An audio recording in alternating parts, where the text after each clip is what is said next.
오늘 설교 제목은 옥에 내려가신 예수라는 설교 제목으로 설교를 하고자 합니다.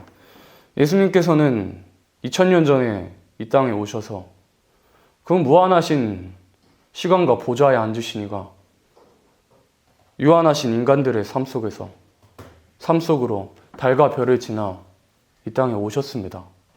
실제로 그는 기록하신 대로 연약하신 모습으로 늘 질병과 질고와 아픔들을 달고 사셨고, 죄 없으시고 죄도 모르신 이가 기록하신 대로 창기들과 개들과 세리와 죄인들과 항상 같이 다니셨습니다. 그래서 예수님이 말씀하실 때 나는 의인을 부르러 온 것이 아니요 죄인을 부르러 왔다고 분명히 초림 주님의 사명을 한계를 그으셨고 말씀을 하셨습니다. 그리고 이 30살에 창조주셨지만 세례 요한에게 세례를 받으신 후에 3년의 생애에서 늘 배고프셨고 진을 다해서 털썩 주저앉는 일도, 귀신이라는 소리를 듣는 일도, 세상에 신 되신 분께서 마귀라는 소리도 들으셨습니다. 사단은 비방자라는 뜻이었습니다. 사람들은 알지 못했습니다. 예수님을 제일 사랑했던 제자 베드로도 예수님의 뜻을 알지 못해서 예수님께서 사단아 물러가라라고 말하시기도 하셨습니다. 예수님께서 그 고난의 삶을 사시고 3년의 공생애를 마치시고 십자가에 운명하시고 다 이뤘다는 말씀과 함께 운명하시고 어디까지 내려가셨냐면 옥에까지 내려가셨습니다. 베드로전서 3장 18절로 19절에는요, 제가 읽겠습니다. 그리스도께서도 한 번 죄를 위하여 죽으사 의인으로서 불의한 자를 대신하셨으니 이는 우리를 하나님 앞으로 인도하려 하심이라. 육체로는 죽임을 당하시고 영으로는 살리심을 받으셨으니 저가 또한 영으로 옥에 있는 영들에게 전파하시니라. 이 사람은 죄의 질이 있고 이 혈기와 인간성, 저는 저부터 그렇습니다. 성령의 충만함을 입지 않으면 어떤 누구라도 죄악성과 인간성과 이 혈기라는 것에서 자유할 수가 없는 게 사실입니다. 처음 지으심을 받은 아담과 하와도, 노아도, 성령이 충만했던 스데반도 마귀의 미혹을 받으면 한없이 넘어질 수 있는 게 사람입니다. 사람보다 강한 게 마귀거든요. 진자는 이긴 자의 종이라고 분명히 말씀을 하셨습니다. 우리는 아담과 하와의 범죄로 말미암아서 이미 마귀에게 졌습니다. 그렇다면 마귀를 이기신 이 마귀 권세 멸하신 분은 예수님이십니다.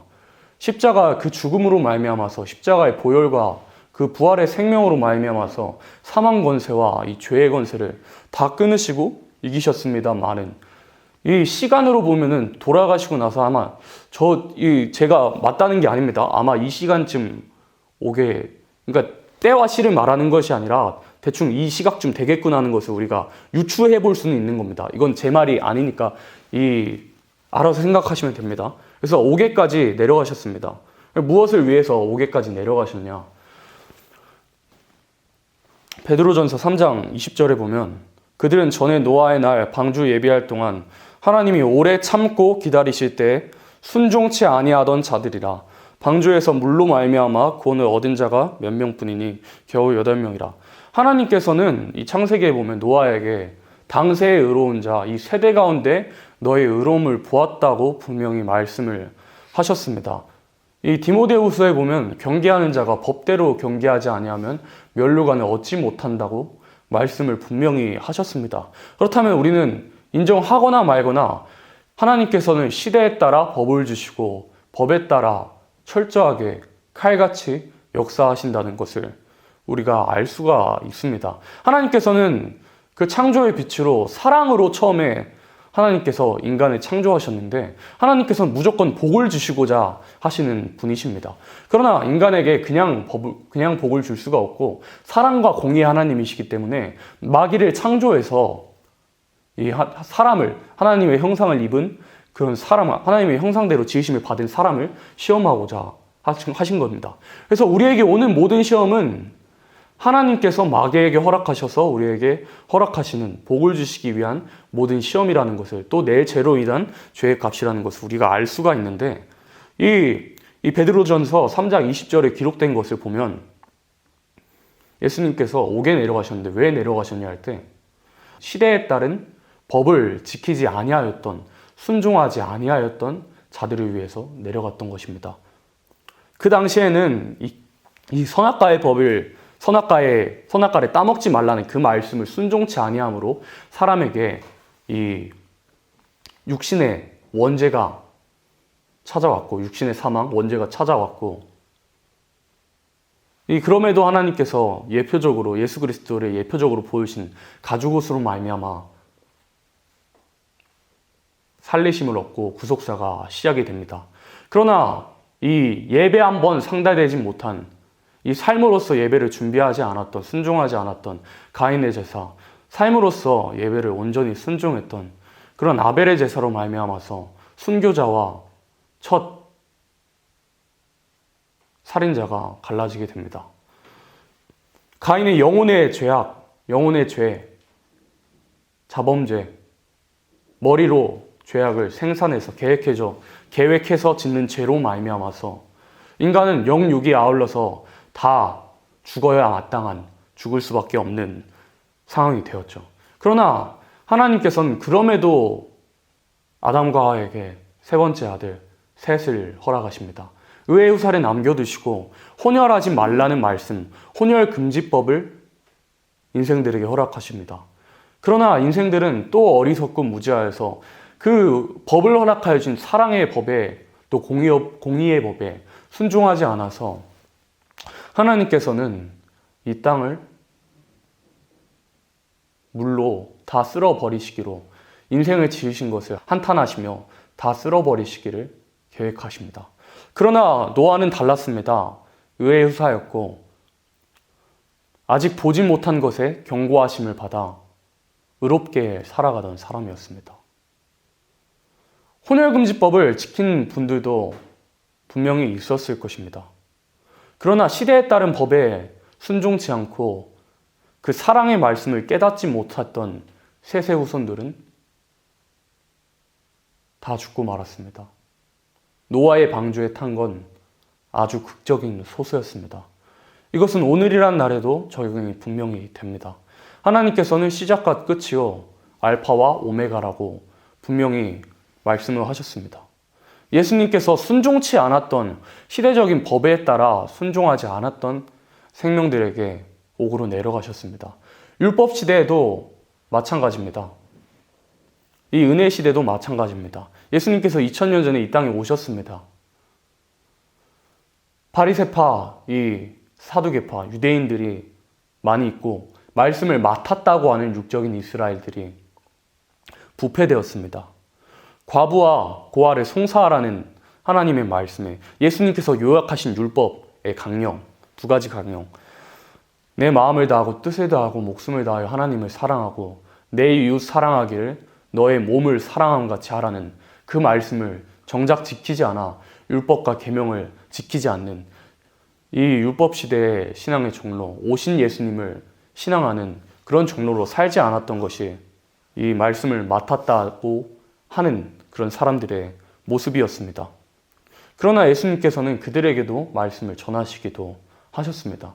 이 시대에 따른 법을 순종하지 않는 예수님이 오셨음에도 순종하지 않고 율법적으로 생각하는 그런 어리석은 자들에게도, 이 부자 청년에게도, 율법만 지켰던 부자 청년에게도 찾아가셨습니다.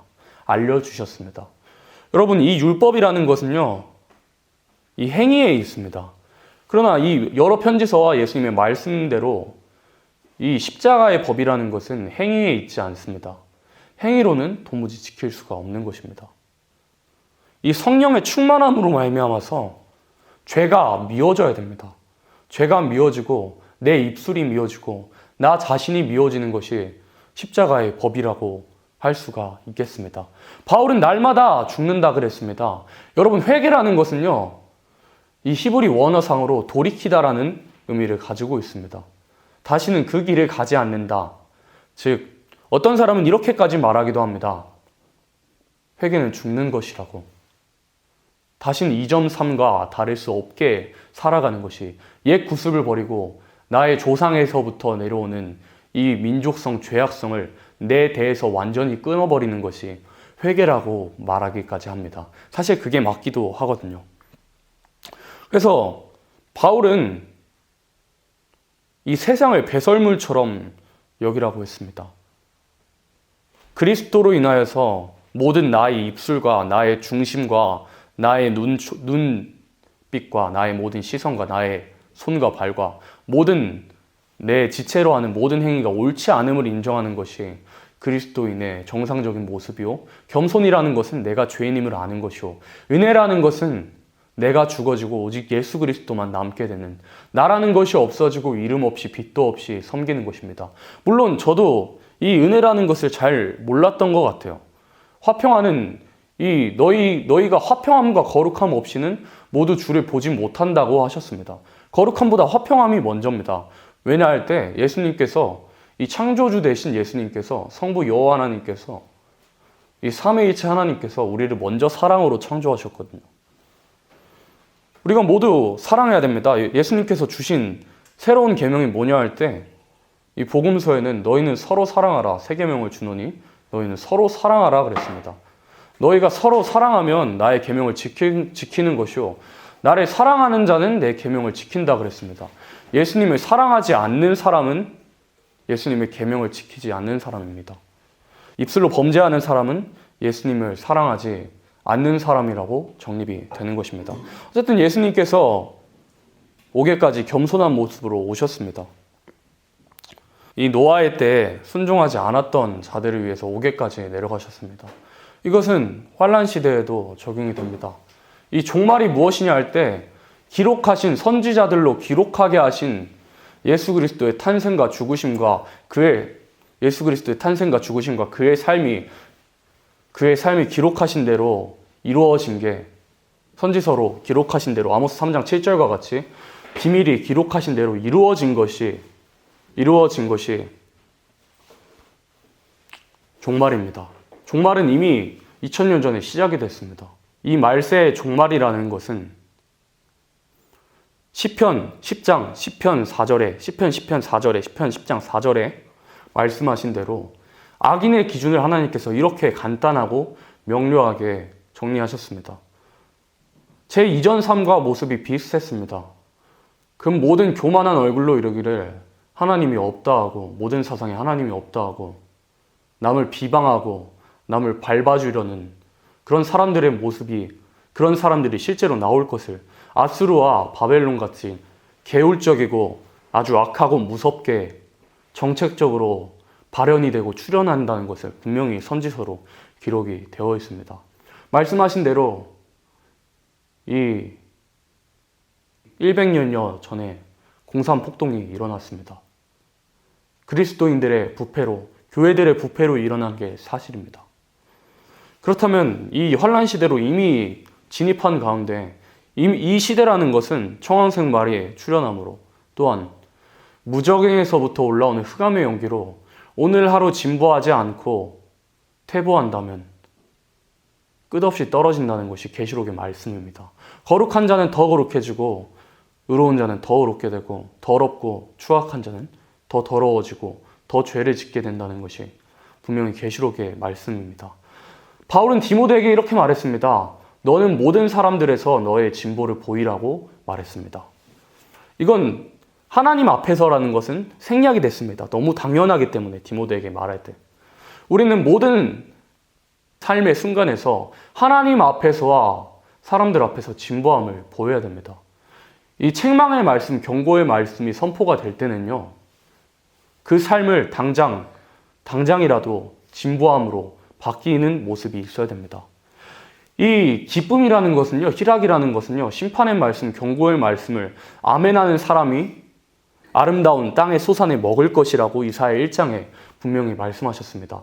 이 말세지 말에 예언의 말씀을 지킨다는 것은 먼저 내가 패역하고 하나님의 말씀과 같이 짐승처럼 변했다는 것을, 이 흑암의 연기 때문에 그 쑥물을 들이마심으로, 쑥물이 뭐냐 할 때 예레미야 23장에서는 죄를 용납하는 것이 쑥물이라고 간단하게 말했습니다. 쑥물이 여러 가지가 있겠지만은. 그렇다면 오늘이란 날에 쑥물을 마셨다는 것이 인정이 돼야 됩니다. 오늘이란 날에 하나님 보시기에 패역하고 범죄했다는 것을 인정할 때 예언의 말씀을 읽고 듣고 지킬 수가 있습니다. 우리 성가에도 보면 피와 말씀 증거라고 되어 있습니다. 이 기록하신 말씀에도, 계시록으로 기록하신 말씀에도 그들이 어린 양의 피와 그들의 증거하는 말, 예언의 말씀이죠.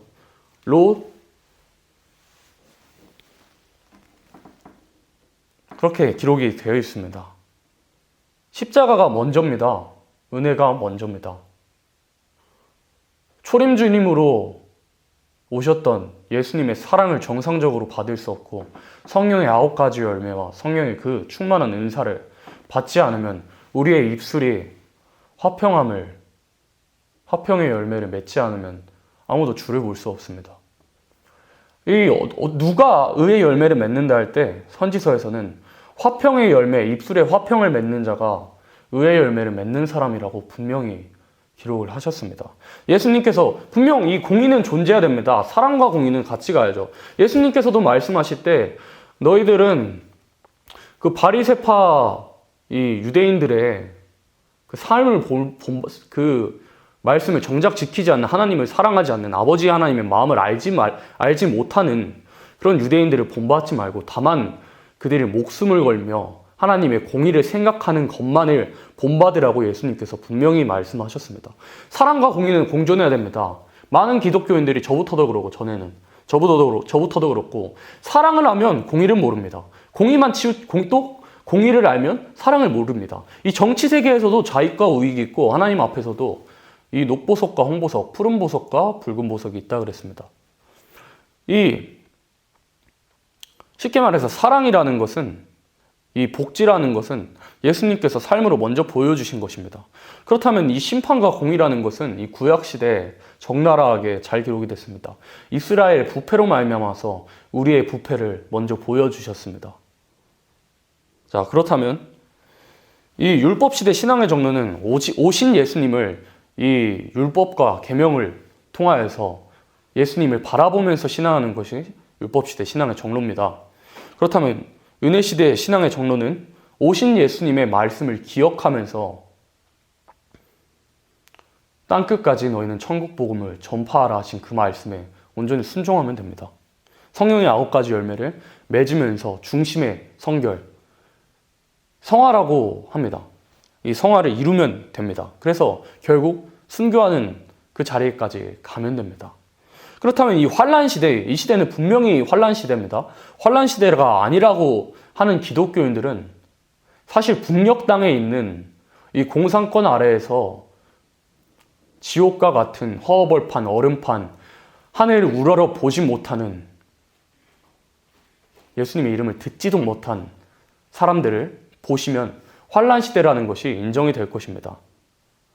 우리가 누리고 있는 축복들이 그들의 슬픔이고 눈물입니다. 우리가 누리고 있는 번영함이 그들의 피입니다. 우리가 누리고 있는 기쁨 또한 그들의 눈물입니다. 이미 환란 시대입니다. 그렇다면 환란 시대에 이 신앙의 정로, 신앙의 옳은 길이 뭐냐 그럴 때 예수님께서 하신 두 번째 부탁, 첫 번째 부탁은 증인이 되어서, 예수의 증인이 되어서 천국 복음을 땅끝까지 전파하라는 것이었습니다. 예수님의 말씀하신 대로 그 땅끝까지 복음이 전파가 되면은 세상 끝날이 온다 그랬고, 다니엘서를 읽을진저, 다니엘서를 보라 그랬습니다. 읽는 자는 깨달으라 그랬습니다. 이 환란 시대의 신앙의 정로라는 것은요, 이 천국 복음의 터 위에서, 십자가의 그 터 위에서 예언의 말씀, 앞으로 올 분명히 예고된 환란을 두려워하면서 사랑과 공의, 십자가의 도와 무서운 심판의 예언의 말씀을 두려움으로 안고 살아간다는 것입니다. 그게 예언의 말씀을 지키는 것입니다. 이 예언의 말씀, 두려운 창세 이후로 없고 전에도 없었고 앞으로도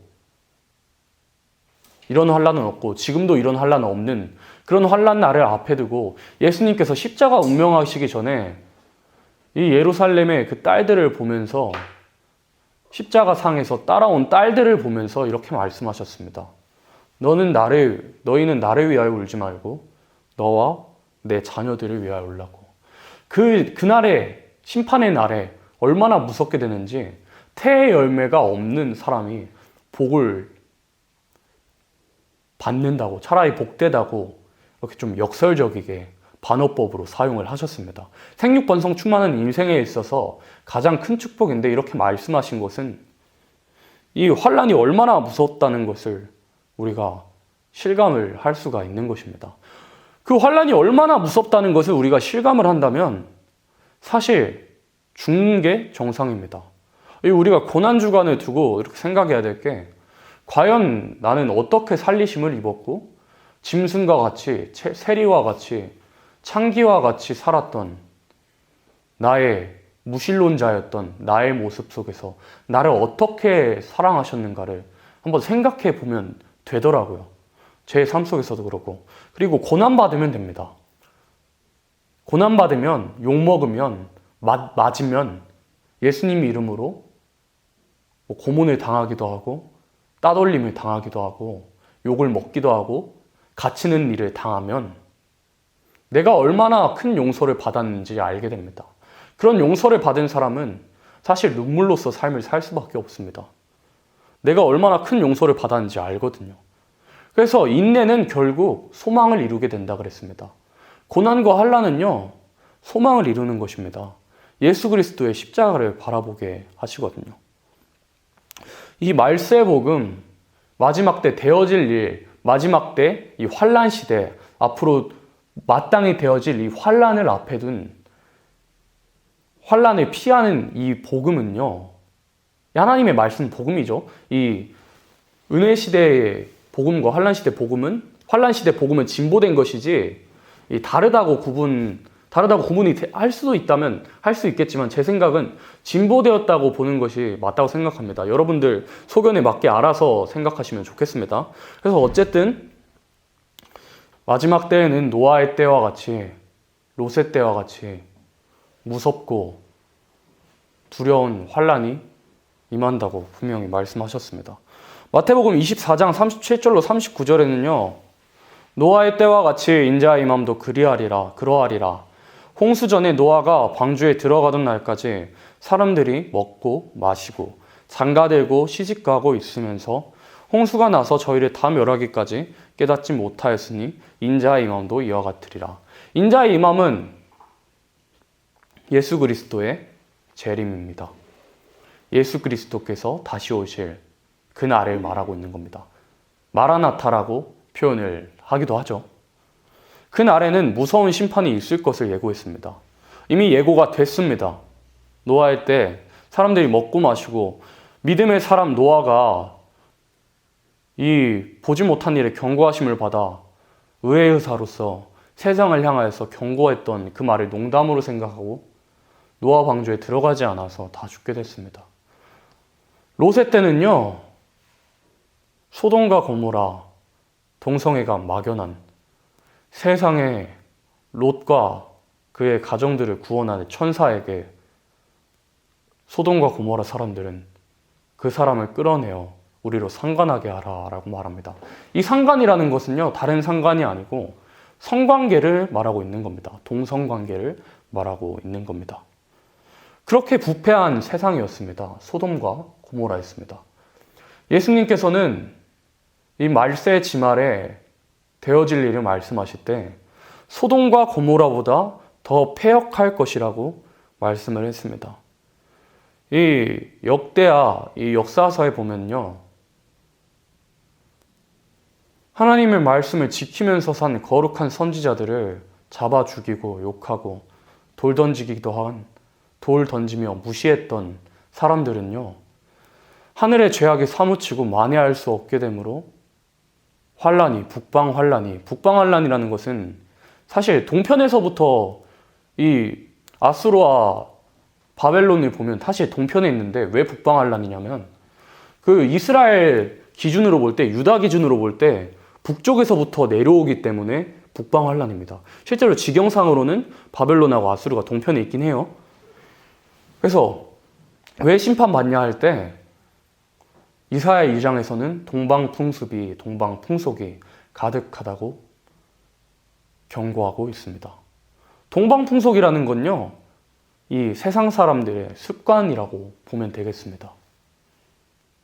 그 이스라엘 기준에 기록될 때, 성경이 기록될 때, 유다 지경에서 그 기준으로 성경이 기록될 때, 여러 주변의 동방 국가들의 그 모습들을 생각할 때, 이방신을 섬기는 것을 생각할 때, 세상 사람들의 풍속 때문에 기독교인들이 멸망을 했습니다. 실제로 구약시대에는. 하나님은 알파 오메가이시오, 시작과 끝이요. 구약시대의 하나님께서는 환란시대의 하나님이십니다. 동일하신 분이십니다. 히브리서에는요, 예수 그리스도께서는 어제나 오늘과 내일도 늘 영원토록 동일하시다고 말씀을 하시고 계십니다. 그렇다면 환란 시대에도 동일한 겁니다. 동방풍속이 가득해서 야곱 족속을, 야곱은 즉 이스라엘이고 아브라함의 자손된 예수 그리스도의 십자가 보혈과 부활의 생명으로 말미암아 이스라엘 자손, 그 아브라함의 자손된 영적 이스라엘을 뜻하고 있습니다. 영적 이스라엘들이 왜 망하게 되냐면 동방풍속을 안 버렸기 때문입니다. 회개하지 않아서입니다. 우상을 버리지 않아서입니다.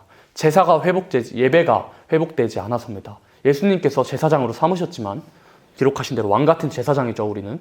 왕같은 제사장으로 삼으셨지만 예배를 줄이고, 또 예배를 줄였음에도, 예배를 더 잘 드리자는 마음으로 예배를 줄였음에도 예배를 온전히 드리지 않으므로 심판이 떨어지는 겁니다. 또한 우상을 버리지 않았습니다. 내 마음속에 하나님보다 먼저 된, 하나님의 일하는 것보다 있어야 할 자리에 있어야 될 시간에 있어야 할 곳으로 나오는, 예배 자리로 나오는 것보다 먼저 된 우상이 있으므로 심판이 시작이 된다는 것을 선지서에 분명히 기록을 하셨습니다. 동방풍속이라는 것은요, 사실 이겁니다. 순교사상이라는 건요, 사실 어렵지가 않습니다. 성령의 충만함으로 살면요. 이 동방풍속이 뭘까 할 때, 나의 입술과 나의 행실과 모든 행위가 하나님께서 원하시는 방식대로 성경 말씀에, 문서화된 하나님의 말씀에 근거되어서 살면 됩니다. 하나님의 말씀대로 근거되지 않는, 하나님의 말씀에 근거되지 않는 삶은 동방풍속이라는 것입니다. 이렇게 정립이 쉽게 됩니다. 그렇다면 우리 모든 삶 속에서 행함 없는 믿음은 그 자체는 죽은 것이라 했습니다. 근데 이게 얼마나 반대되고 대조되는 것이냐면요, 이 여러 편지서에서 믿음은 들음에서 나고 예수 그리스도를 마음으로 믿어 입으로 시인하는 자마다 구원에 이른다 그랬습니다. 구원은 하나님의 주권에 있습니다. 에베소서에 보면요, 에베소서 말씀에 보면 이 하나님께서 지혜와 계시의 정신, 지혜와 계시의 영, 즉 성령을 부어주셔야 하나님을 알고 예수 그리스도를 신앙할 수 있다고 분명히 기록이 되어 있습니다만은, 이 말세 구원이라는 것은 사실 긍휼함을 먼저 입어야 됩니다. 근데 긍휼함을 입으려면 먼저 하나님께 대하여서 벌벌 떨라고 이사야 66장에 기록이 되어 있습니다. 말세 지말에 건고함을 받을 인격은 마음이 가난한 사람입니다. 심령에 통회하여 회개하기도 하고 남을 위해서 기도하는 사람입니다. 또한 말씀에 부들부들 떨며 작은 선택 가운데서 말씀으로 인생을 거는 그런 사람입니다. 그런 사람을 하나님께서 권고하시고 긍휼함을 허락하시고 죄와 상관없이 된 자들에게 두 번째 다시 나타나신다고 히브리서에서는 분명히 기록이 되어 있습니다. 또 히브리서 11장에는요, 순교장입니다.